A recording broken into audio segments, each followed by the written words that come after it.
वक्फ सुधारणा विधेयकावरनं उद्धव ठाकरेंनी भाजपवरती हल्लाबोल केला। भाजपची नेमकी भूमिका काय आहे असा सवाल विचारत भाजपचे खायचे आणि दाखवायचे दात वेगळे आहेत अशी उद्धव ठाकरेंनी टीका केली। वक्फ बिलाचा हिंदुत्वाशी काय संबंध असा सवाल उद्धव ठाकरेंनी विचारला। वक्फ बिल मुस्लिमांच्या हिताचं, मग तुम्ही हिंदुत्व सोडलं का? हिंदुत्व आम्ही सोडलं की तुम्ही, असा प्रश्न उद्धव ठाकरेंनी उपस्थित केला। बाळासाहेबांनी कधी मुस्लिमांना देशद्रोही म्हटलं नाही, तुम्ही अजूनही मुस्लिम हिंदू मुस्लिम करत आहात अशी टीका उद्धव ठाकरेंनी केली। वक्फच्या जमिनीवरती सत्ताधाऱ्यांचा डोळा आहे, उद्या मंदिराच्या जागा सुद्धा घेतील असा आरोप उद्धव ठाकरेंनी केला। आम्ही काय खावं हे लादणार असाल तर सहन केलं जाणार नाही असं उद्धव ठाकरेंनी ठणकावलं। आम्ही बिलाचा विरोध केला नाही, भाजपच्या ढोंगाला विरोध केला। भाजपनं जुमलेबाजी बंद करावी आणि गरिबांमधील मारामाऱ्या थांबवाव्यात असं उद्धव ठाकरे म्हणाले। हिंदुत्वाचा कळवळा असेल तर झेंड्यावरचा हिरवा रंग काढून टाका असं आव्हान उद्धव ठाकरेंनी दिलं। वक्फच्या सुधारित विधेयकावरनं गृहमंत्री अमित शहांनी विरोधकांना चांगलं सुनावलंय। विरोधकांकडून वक्फ विधेयकाबाबत संभ्रम निर्माण केला जातोय। या दुरुस्ती विधेयकामुळे वक्फच्या कारभारात पारदर्शकता येते, त्यामुळे याला विरोध कशाला असा सवाल त्यांनी केलाय। तर संसदेचा कायदा सर्वांना स्वीकारावा लागेलच अशी तंबी सुद्धा त्यांनी विरोधकांना दिली। वक्फ दुरुस्ती विधेयकादरम्यान लोकसभेमध्ये गृहमंत्री अमित शहा यांनी कोल्हापुरातील वडनगे गावाचा उल्लेख केल्यामुळे पुन्हा एकदा चर्चांना उधाण आलंय। त्यामुळे पुन्हा एकदा महादेव मंदिराच्या जागेवर वक्फनं दावा ठोकल्यामुळे गावातील हिंदू आणि मुस्लिमांनी जागेवरती दावा केलाय। राज्यातील महाविकास आघाडीतील घटक पक्ष असलेल्या शिवसेना ठाकरे गटाचे खासदार अरविंद सावंत यांनी लोकसभेत वक्फ दुरुस्ती विधेयकाला विरोध केला। या विधेयकाच्या आडून वक्फचे लाखो एकर जमीन हडपण्याचा केंद्राचा हेतू असल्याचा आरोप सावंतांनी केला।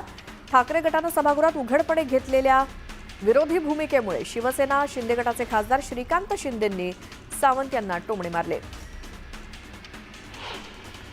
केंद्रातील नरेंद्र मोदी यांच्या नेतृत्वाखालील सरकारनं आणलेलं वक्फ बोर्ड दुरुस्ती विधेयकावरती लोकसभेमध्ये रात्री उशिरापर्यंत मतदान प्रक्रिया सुरू होती। दरम्यान या दुरुस्ती विधेयकावरती मतदान होण्यापूर्वी त्यामध्ये असदुद्दीन ओवेसींसह इतर विरोधी पक्षाच्या नेत्यांनी मांडलेल्या दुरुस्त्या फेटाळून लावण्यात आल्या।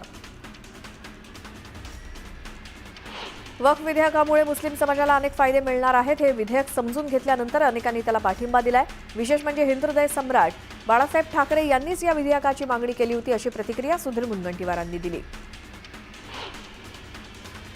आम्हाला अपेक्षा होती की विधेयकाच्या बाजूने मतदान करतील किंवा वॉकआउट करतील, पण त्यांनी बाळासाहेब ठाकरेंचे विचार विसरण्याचं काम केलं, त्यावरती काल शिक्कामोर्तब झालं अशी टीका खासदार श्रीकांत शिंदेंनी उबाठा पक्षाच्या नेत्यांवरती केली। वक्फ सुधारणा विधेयकाला all India Muslim personal law board ही मुस्लिम समुदायाची देशातली सर्वात मोठी संघटना न्यायालयात आव्हान देणार आहे। तसेच या कायद्याच्या विरोधात रस्त्यावरती उतरून लढा दिला जाईल असं देखील या संघटनेनं जाहीर केलं। मी 500 कोटींची मालकीण आहे, घरात बसून पाय गालीच्या वरती ठेवता आले असते, पण माझ्या वडिलांचं स्वप्न पूर्ण करण्यासाठी मी राजकारणात आहे असं विधान भाजपच्या नेत्या पंकजा मुंडेंनी केलं।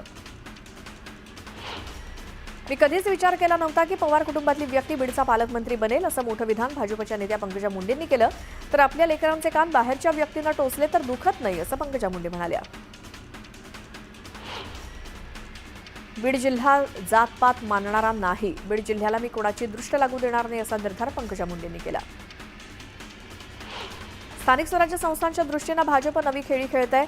भाजप नव्या नेतृत्वाला संधी देण्याच्या प्रयत्नात आहे। 35 ते 45 वर्ष वयोगटातल्या नेत्यांवरती तालुकाध्यक्षपदाची जबाबदारी तर जिल्हाध्यक्षपदासाठी 45 ते 50 वर्ष वयोगटातल्या नेत्यांवरती जबाबदारी दिली जाणार आहे। मुख्यमंत्र्यांनी धाराशिवमधील विकास कामांना स्थगिती दिल्यामुळे उबाठाचे आमदार कैलास पाटील यांनी निशाणा साधला। स्थगिती द्यायला मी ठाकरे नाही या त्यांच्या वक्तव्याची देखील आठवण करून देत टोला लगावला। तर मंजूर केलेली कामं स्थगित का केली असा सवाल त्यांनी विचारलाय। लाडक्या बहिणींचे योजनेचे पैसे देण्यावरनं उपसभापती नीलम गोरेंनी माहिती दिली।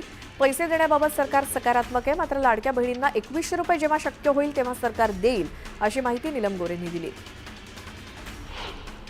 पारनेरचे मौलाना येऊन आरोपींना पाठीशी घालतात असं म्हणत आमदार संग्राम जगताप यांनी नाव न घेता खासदार निलेश लंकेंवरती टीका केली। हिंदूंवरील अन्याय सहन केला जाणार नाही असा इशारा आमदार संग्राम जगताप यांनी दिला।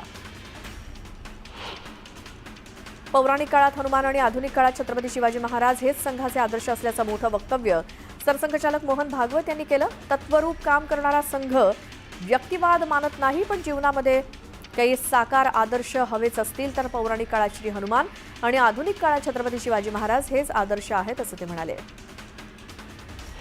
केंद्रीय मंत्री नितीन गडकरी यांच्या हस्ते प्रसिद्ध लेखक विश्वास पाटील यांनी लिहिलेल्या द वाईल्ड वॉरफ्रंट या पुस्तकाचं प्रकाशन करण्यात आलं. यावेळी नितीन गडकरी यांनी केलेल्या भाषणात त्यांनी छत्रपती शिवाजी महाराज हे 100% सेक्युलर होते असं वक्तव्य केलं. भाजपची टायगर हंटचा प्रयत्न करण्यात आला, मात्र त्यांच्या हाती कोल्हे आणि कुत्रे लागले. पण त्यांना वाटत असेल आता टायगर हंटर होणार नाही किंवा टायगर हंट होणार नाही, हे सरकारही लवकरच पडेल असं वक्तव्य अंबादास दानवेंनी केलं. सर्वोच्च न्यायालयाच्या सर्व 33 विद्यमान न्यायाधीशांना आपली संपत्ती जाहीर करण्याचे आदेश देण्यात आले. सर्वोच्च न्यायालयाच्या वेबसाईटवरती त्यांची मालमत्ता जाहीर करून ती जनतेसमोर उघड करण्यास न्यायाधीशांनी सुद्धा सहमती दर्शवली आहे. बागलाणमध्ये अवकाळी पावसानं धुमाकूळ घातला. तब्बल 500 एकरावरचा कांदा पीक उद्ध्वस्त झाले. कांद्याला भाव मिळत नसतानाच अवकाळीमुळे नुकसान झाल्यामुळे कांदा उत्पादकांवरती दुष्काळात 13वा महिना अशी परिस्थिती ओढावली आहे. वर्ध्यामध्ये अवकाळी पावसानं थैमान घातलं. जोरदार वादळासह झालेल्या पावसामुळे पपईची बाग उद्ध्वस्त झाली आहे. त्यामुळे शेतकऱ्यांचं लाखोंचं नुकसान झालंय. बुलढाणा जिल्ह्यातील नांदुरा, मोताळा या तालुक्यातील परिसरात वादळी वाऱ्यासह मुसळधार पावसानं हजेरी लावली. त्यामुळे मका पीक भुईसपाट झालंय. कांदा आणि केळी पिकांचंही नुकसान झाल्यामुळे शेतकरी हवालदिल झालाय. नाशिकमध्ये अवकाळी आणि गारपिटीमुळे द्राक्ष बागांचं प्रचंड नुकसान झालंय. गारपिटीमुळे द्राक्ष बागेतील द्राक्ष आणि घड गळून पडलेत. त्यामुळे व्यापाऱ्यांनी सुद्धा द्राक्ष खरेदी थांबवली आहे. शेतकऱ्यांचं लाखोंचं नुकसान झाल्यामुळे द्राक्ष उत्पादक शेतकरी हवालदिल झालाय. धुळ्यात झालेल्या अवकाळी पावसामुळे शेती पिकाचं मोठं नुकसान झालंय. धुळे जिल्ह्यातील साक्री तालुक्यात अवकाळीनं अक्षरशः झोडपून काढलं. मका, बाजरी, ज्वारी आणि कांदा पिकाचं मोठं नुकसान झालंय. नाशिकच्या सटाणा आणि बागलाण भागात अवकाळी पावसानं हाहाकार माजवला. पिकांचं फळबागांचं प्रचंड नुकसान झाल्यामुळे शेतकरी संकटात सापडलाय. पंचनामे करून नुकसान भरपाई देण्याची मागणी शेतकऱ्यांनी केली आहे. अहिल्यानगर जिल्ह्यातील संगमनेर आणि अकोले तालुक्यात झालेल्या अवकाळी पावसानं शेतमालाचं अतोनात नुकसान झालंय. हातातोंडाशी आलेला घास हिरावला गेल्यामुळे शेतकरी हवालदिल झालाय. शेतकऱ्यांनी नुकसान भरपाईची मागणी केली. अकोल्याच्या तेल्हारा तालुक्यात वादळी वाऱ्यासह पावसानं हजेरी लावली. अवकाळी पावसाचा शेतातला आंबा, गहू, कांदा आणि फळबागांना फटका बसलाय. कांदा पूर्णपणे भिजून गेलाय. नागपूरसह परिसरात झालेल्या अवकाळी पावसानं हजारो पोती धान्य भिजलं. कळमना एपीएमसी मार्केटमध्ये शेतकऱ्यांसोबत व्यापाऱ्यांच्या धान्याची नासाडी झाली. सिंधुदुर्ग जिल्ह्यात पावसानं जोरदार हजेरी लावली. काही भागात झालेल्या वादळी पावसानं वीज पुरवठा देखील खंडित करण्यात आला. मात्र उकाड्यानं हैराण झालेल्या नागरिकांना काहीसा दिलासा मिळाला. नंदुरबार जिल्ह्यातील ठाणेपाडा आणि गंगापूर परिसरात झालेल्या वादळी वाऱ्यासह गारपिटीमुळे शेतीचं प्रचंड नुकसान झालंय. हातातोंडाशी आलेला घास हिरावला गेल्यामुळे शेतकरी हवालदिल झालाय. अनेक घरांची पडझड झाली असून काही शेतकरी देखील जखमी झालेत. सिंधुदुर्ग जिल्ह्यामध्ये सावंतवाडी, कुडाळ, कणकवलीसह वैभववाडीमध्ये अवकाळी पावसानं थैमान घातलं. अनेक ठिकाणी रस्त्यावरती झाडं कोसळल्यामुळे वाहतूक विस्कळीत झाली आहे. तर आंबा पिकावर देखील त्याचा मोठा परिणाम दिसणार आहे. सिंधुदुर्गातल्या देवगड तालुक्याला अवकाळी पावसाचा फटका बसलाय. देवगड तालुक्यात वीज पडून 2 बैलांचा मृत्यू झाला. गोठ्याचं देखील प्रचंड नुकसान झालं. लासलगाव, पाटपड, मनमाड, मालेगावसह सर्वच बाजार समित्यांमध्ये कांद्याच्या भावात घसरण सुरूच आहे. आज लाल कांद्याला प्रति क्विंटल सरासरी 1100 ते 1200 रुपये इतकाच भाव मिळालाय. निर्यात खुली होऊन देखील कांद्याच्या भावात घसरण सुरू असल्यामुळे कांदा उत्पादक शेतकरी चिंतेत आहे. राज ठाकरेंच्या पाडवा मेळाव्यानंतर सोलापुरात महाराष्ट्र नवनिर्माण सेनेचे कार्यकर्ते आक्रमक झालेत. बँकेतील व्यवहार संपूर्णपणे मराठीत करण्याच्या मागणीसाठी मनसेनं सोलापुरातल्या बँकांमध्ये आंदोलन केलं. धरण गावात निकृष्ट बांधकामाविरोधात ठाकरे गटाच्या पदाधिकाऱ्यांनी आमरण उपोषण सुरू केले. नगरपालिकेवरती लोक निधीच्या अपव्ययाचा आरोप करतायत. जबाबदार अधिकाऱ्यांवरती कारवाई करावी अशी मागणी ठाकरे गटानं केली. पंढरपूर तालुक्यातील नागरिकांना उन्हाळ्यात पाणी टंचाईचा सामना करावा लागू नये यासाठी आमदार समाधान औताडेंनी उन्हाळ्यामध्ये वाड्या वस्त्यांपर्यंत पाणी पोहोचवा अशा सूचना अधिकाऱ्यांना दिल्या आहेत. गोंदियामध्ये सुकडी, डाकराम इथे पाणी टंचाईची भीषण समस्या निर्माण झाली. जलजीवन योजनेचं काम अपूर्ण असल्यामुळे महिलांना हंडाभर पाण्यासाठी वणवण करावी लागते. तर काही गावकऱ्यांवरती दूषित पाणी पिण्याची वेळ आली आहे. शिरूरमध्ये 3 जिवलग मित्र एकाच वेळी न्यायाधीश झालेत. एकत्र अभ्यास करत एकत्र मेहनत घेऊन तिघेही परीक्षा पास करून न्यायाधीश झाले. पंढरपूर एसटी बस आगारात 5 नवीन बसेस दाखल झाल्यात. आमदार समाधान औताडे यांच्या हस्ते नवीन बसेसचं लोकार्पण करण्यात आलं. पालघरमधील कासा पोलीस ठाणे देशात 15वं तर राज्यामध्ये सर्वोत्तम पोलीस ठाणे म्हणून गौरवण्यात आलंय. राज्यातील प्रथम क्रमांकाचं सर्वोत्तम पोलीस अधीक्षक कार्यालय म्हणून मुख्यमंत्री देवेंद्र फडणवीस, उपमुख्यमंत्री एकनाथ शिंदे आणि अजित पवार यांच्या हस्ते त्यांना सन्मानित करण्यात आलं.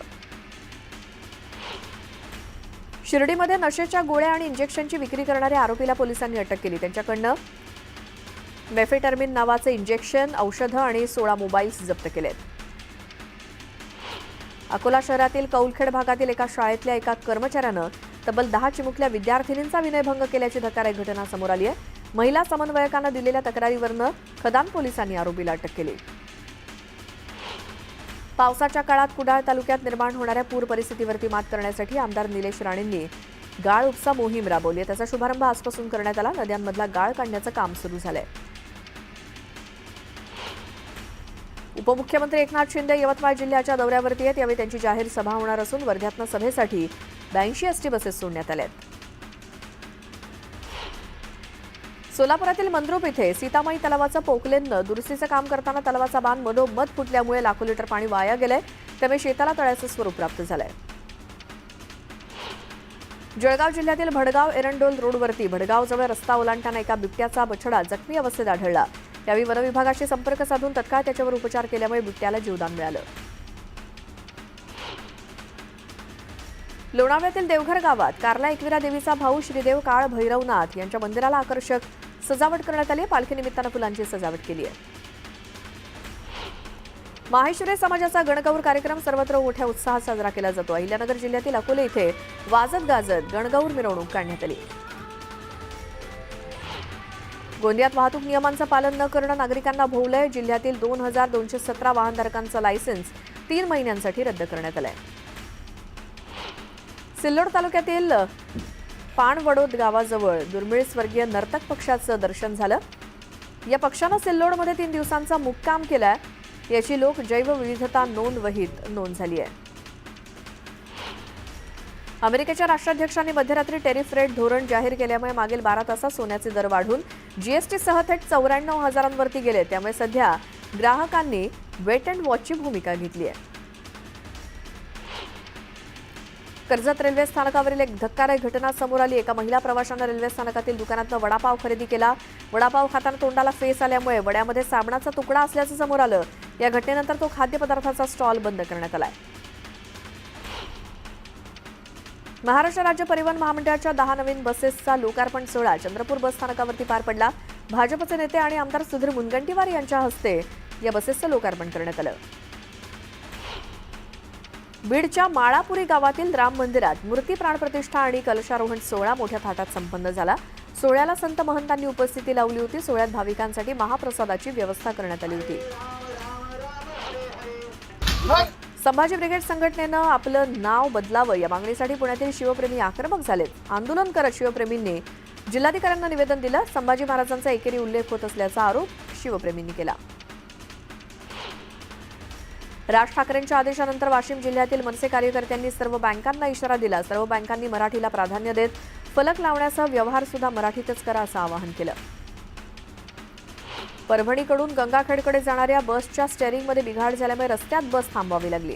त्यामुळे प्रवाशांना दुसऱ्या बसमध्ये बसून आपलं ठिकाण गाठावं लागलं. लोणावळ्यातील रेल्वे मैदान क्रिकेट प्रेमींसाठी महत्त्वाचं असून या ठिकाणी विविध प्रकारच्या स्पर्धा भरवल्या जातात.